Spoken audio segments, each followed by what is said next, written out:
માતાજી, આજે હું બનાવીશ પાસ્તા. તો તેના માટે મેં મેક્રોની પાસ્તા લીધા છે.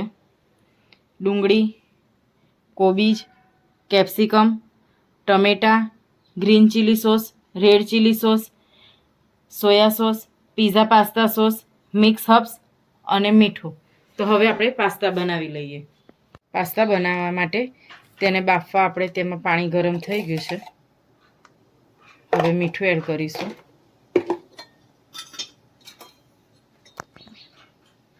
અને 2 ચમચી જેટલું તેલ એડ કરીશું. તેલ એડ કરવાથી પાસ્તા એકદમ સરસ છૂટા થાય છે. હવે સરસ પાણી ઉકળી ગયું છે, તેમાં આપણે પાસ્તા એડ કરીશું અને પાસ્તા સરસ ચડી જાય ત્યાં સુધી આપણે તેને કૂક કરી લઈએ.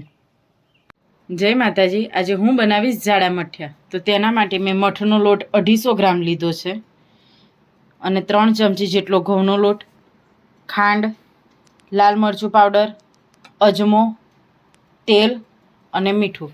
તો હવે આપણે મઠિયાનો લોટ બાંધી લઈએ. આપણે 3 ચમચી ખાંડ લઈ અને થોડુંક જ પાણી એડ કરી અને ખાંડને બધી ઓગાળી લઈએ સરસ.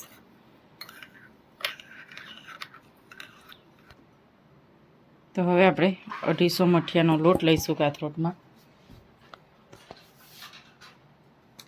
અને સાઈડમાં આપણે ઘઉંનો લોટ લઈશું. ઘઉંનો લોટ આપણે 3 ચમચી જેટલો જ લીધો છે અને ઘઉંના લોટને આપણે ખાલી મોવાનો છે, મઠિયાના લોટને મોવાનો નથી. એટલે ઘઉંના લોટ ઉપર આપણે તેલ એડ કરીશું. હવે આમાં અજમો મસળીને એડ કરીશું, ટેસ્ટ પ્રમાણે મીઠું અને લાલ મરચું પાવડર એડ કરીએ. આપણે આમાં બીજા કોઈ પણ મસાલાને ઉપયોગમાં નથી લેતા. હવે આપણે ઘઉંના લોટને સરસ મોણ આપી દઈએ.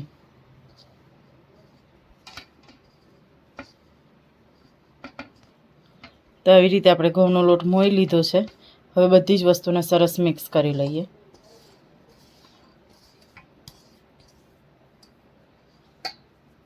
જાડા મઠિયા બનાવવા માટેના લોટમાં આપણે બધું આવું મિક્સ કરી લઈશું.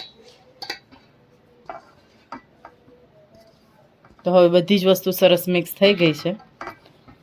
તેમાં આપણે થોડું થોડું કરી અને ખાંડનું પાણી એડ કરીશું. વધારે પાણી જો એડ થઈ જશે તો આપણો લોટ ઢીલો થઈ જશે. એટલે થોડું થોડું પાણી એડ કરીશું. બહુ કઠણે નહીં અને બહુ ઢીલોય નહીં એવો લોટ બાંધવાનો. જો બહુ ઢીલો લોટ થઈ જશે તો પણ બહુ સરસ નહીં મઠિયા બને.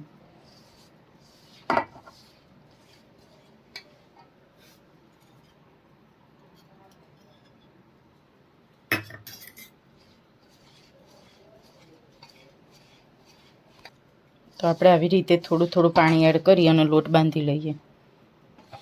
તો હવે આપણે આવી રીતે કઠણ લોટ બાંધી લીધો છે અને મઠનો લોટ હાથમાં બહુ જ ચોંટે, છતાંય આપણે સરસ આવી રીતે બાંધી લીધો છે, કારણ કે એ પડ્યો રહેશે એટલે થોડોક ઢીલોય થાય. હવે આપણે તેને ઢાંકી અને 10 થી 15 મિનિટ માટે રેસ્ટ આપી દઈએ.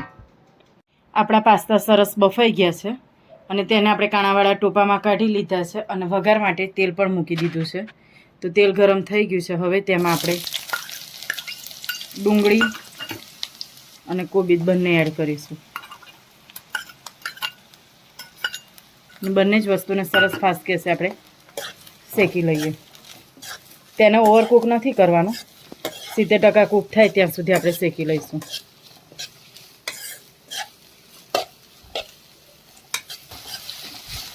તો હવે આપણી ડુંગળી અને કોબીજ 2 હાફ કૂક થઈ ગયા છે. તો આપણે તેમાં કેપ્સિકમ એડ કરીશું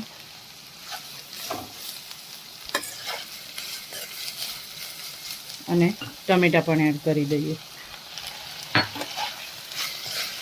અને બધી જ વસ્તુને સરસ શેકી લઈશું.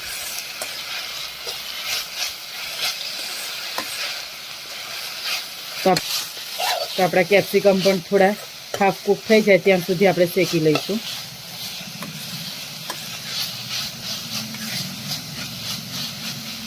અને હવે આપણે તેમાં વેજીટેબલ્સ છે તેના પૂરતું જ આપણે મીઠું એડ કરીશું. બધા સોસમાં મીઠું હોય છે અને બાફવામાં પણ એડ કર્યું હતું, એટલે આપણે વેજીટેબલ્સ પૂરતું જ મીઠું એડ કરીશું.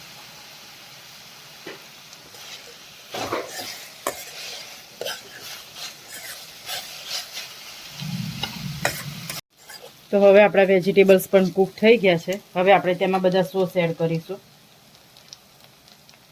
તો સોયા સોસ અડધી ચમચી એડ કર્યો છે. પીઝા પાસ્તા સોસ એ આપણે 2 થી 2.5 ચમચી એડ કરીશું.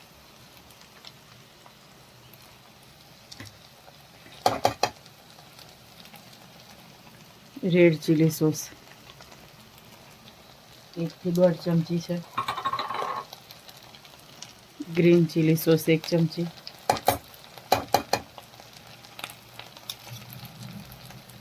હવે બધી જ વસ્તુને મિક્સ કરી લઈએ. તેના પહેલાં આપણે મેગી મસાલો એડ કરીશું.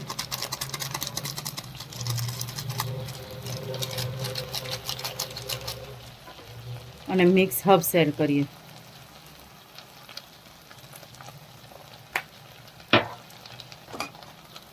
હવે આપણે તેમાં પાસ્તા એડ કરી દઈએ.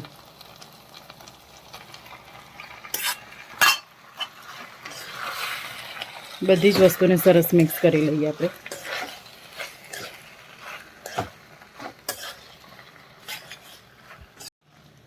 તો હવે આપણે પાસ્તા સરસ થઈ ગયા છે. જો તમને શેઝવાન ફ્લેવર ભાવતી હોય તો તમે શેઝવાન સોસ પણ એડ કરી શકો છો.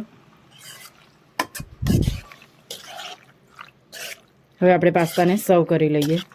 તો તમને અમારી રેસીપી કેવી લાગી તે જરૂરથી કોમેન્ટમાં કહેજો. અમારી ચેનલને લાઈક કરો, શેર કરો અને સબસ્ક્રાઈબ કરો. અવનવી રેસીપી જોવા માટે અમને કોમેન્ટ કરો.